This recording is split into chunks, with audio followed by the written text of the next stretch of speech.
അടുത്ത ചോദ്യം, ഈ തെരഞ്ഞെടുപ്പിന് ശേഷം പ്രധാനമന്ത്രിയായി ആരെയാണ് താങ്കൾ ആഗ്രഹിക്കുന്നത് എന്ന ചോദ്യമാണ്. അവിടെ അവരുടെ MP യെ തന്നെ നിശ്ചയമായും രാഹുൽ ഗാന്ധി തന്നെയാണ്. 49.4% എന്നുള്ളതാണ്. നരേന്ദ്രമോദിക്ക് അവിടെ 25.3% നരേന്ദ്രമോദിയെ ഇഷ്ടപ്പെടുന്നത്, അല്ലെങ്കിൽ പ്രധാനമന്ത്രിയായി നരേന്ദ്രമോദി വരണമെന്ന് വയനാട്ടിൽ ആഗ്രഹിക്കുന്നത്. 25. തരൂരിനേക്കാൾ മുകളിൽ മല്ലികാർജ്ജുൻ ഖാർഗെയുണ്ട്. അതെ, തരൂരിനേക്കാൾ മുകളിൽ ഖർഗെ.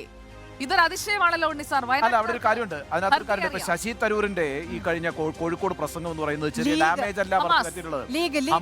ഹമാസിനെ ഉയർത്തിപ്പിടിച്ച ശശി തരൂരിന്റെ കോഴിക്കോട് പ്രസംഗം എന്ന് പറയുന്നത് നിശ്ചയമായും മുസ്ലിങ്ങൾക്കിടയിൽ ഒരു എതിർവികാരം ഉണ്ടായിട്ടുണ്ട്. പക്ഷെ ഞാൻ ഇതിനകത്തൊരു ചെറിയ നിരാശയുണ്ട് കേട്ടോ എനിക്ക്. കാരണം വെച്ചാല് ഇപ്പോ 65% വോട്ടാണല്ലോ കഴിഞ്ഞ തവണ രാഹുൽ ഗാന്ധിക്ക് കിട്ടിയത്. 40% ഭൂരിപക്ഷവും ഉണ്ട് അല്ലെ. 25% രണ്ടാം സ്ഥാനാർത്ഥിക്ക് ഉണ്ടായിരുന്നത്. വ്യത്യാസം 40%. പക്ഷേ രാഹുൽ ഗാന്ധി മുഖ്യമന്ത്രിയായി കാണണമെന്ന് ആഗ്രഹിക്കുന്നത് 50%.